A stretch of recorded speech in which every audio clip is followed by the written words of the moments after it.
Isaiah 10. Alaot kamong naghimog mga hiwi nga balaod nga nagdaog-daog sa akong katawhan, ug naghikaw og hustisya sa mga timawa aron sakmito ninyo ang mga byuda ug ang mga ilo sa ilang kabtangan.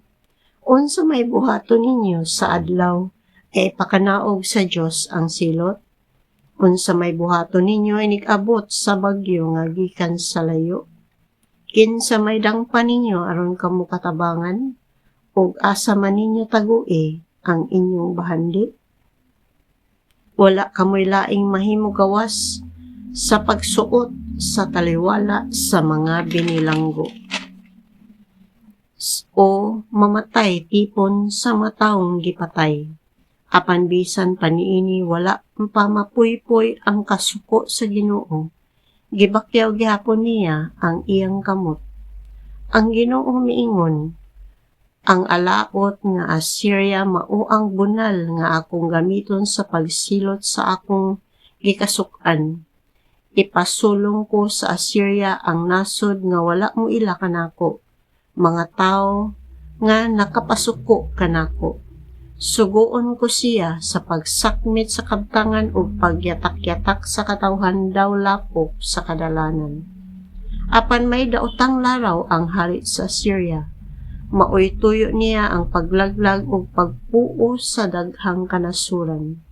Kay nagingon man siya, dili ba mga hari man ang tanang mga opisyal sa akong kasundaluhan? Dili ba nailog ko man ang syudad sa Kalno o sa Kemis? O dili ba nailog ko man usab ang mga syudad sa Hamat o Arfad, ingon man ang Samaria o Damasco? Gisilutan ko man gani ang mga gingharian nga mas daghan pag Diyos kaysa Jerusalem o sa Samaria. Unya dili ko ba di ay mabuhat ngadto sa Jerusalem o sa mga Diyos niini? Ang akong gibuhat sa Samaria o sa iyang mga Diyos? Ni kahuman sa Ginoo sa tanan niyang buhat didto sa bukid sa Sion o sa Jerusalem, silutan niya ang pagkamapahitason sa hari sa Assyria o ang iyang pagpasigarbo.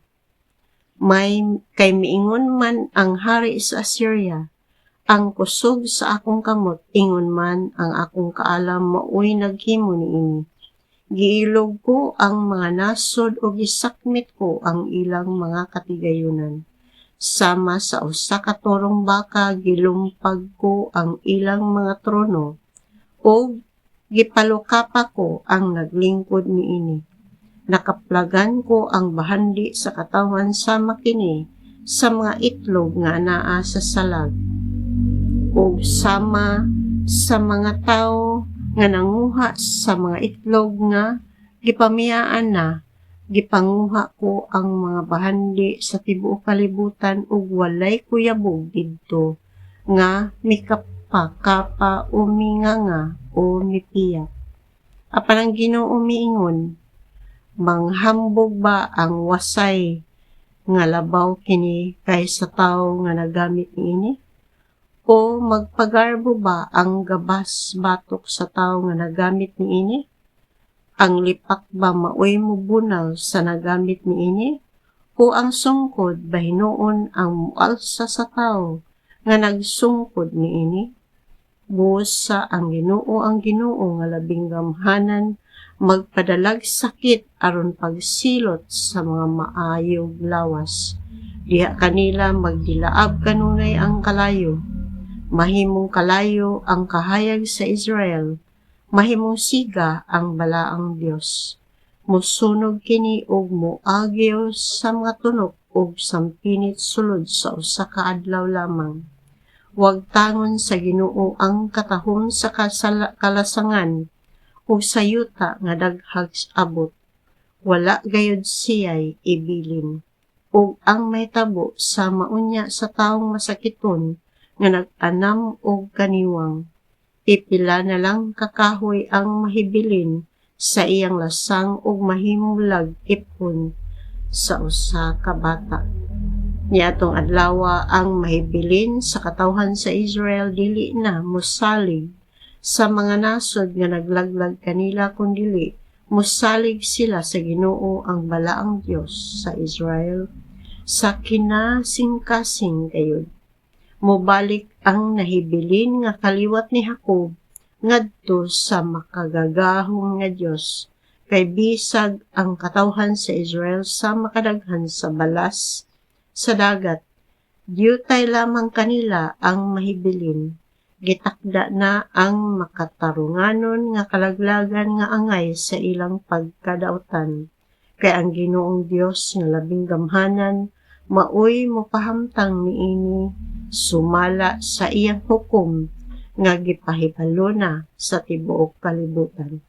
Busa nag-ingon ang Ginoong Dios nga labing gamhanan, o katawhan ko nga nagpuyo sa Sion, ayaw kahadlok sa taga-Assyria. Bisag daog-daogon kamo nila sama sa gibuhat sa mga Ehiptohanon kaninyo, kay sa dili madugay, mapoy-poy na ang akong kasuko kaninyo o ang akong kapungot, ako nang itumong sa mga taga-Assyria, o kastiguhon ko sila sama sa gibuhat ko sa taga-Midian didto sa bato sa Oreb, ug bakyawon ko ang akong bunal ibabaw sa dagat sama sa gibuhat ko didto sa Ehipto. Nig-abot niadtong panahon na luwason ko kamo gikan sa gahom sa Assyria, ug tangtangon ko ang yugo nga ilang gisangon sa inyong abaga. Mitungas ang mga kaaway gikan sa Remnon ug miadto sa Ai. Miagi sila sa Migron ug gitipigan nila ang ilang kabtangan ngadto sa Mikmas. Tapos nila malatas ang walog na mahulay sila sa pagkagabi didto sa Geba, nangahadlok ang mga taga-Rama ug nangagiw ang katawhan sa Gibeah ang lungsod ni Saul.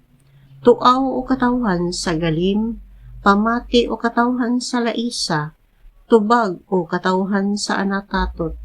Mikagiw ang mga lumulupyo sa Madmena o sa Geben, aron paglikay sa kadaot.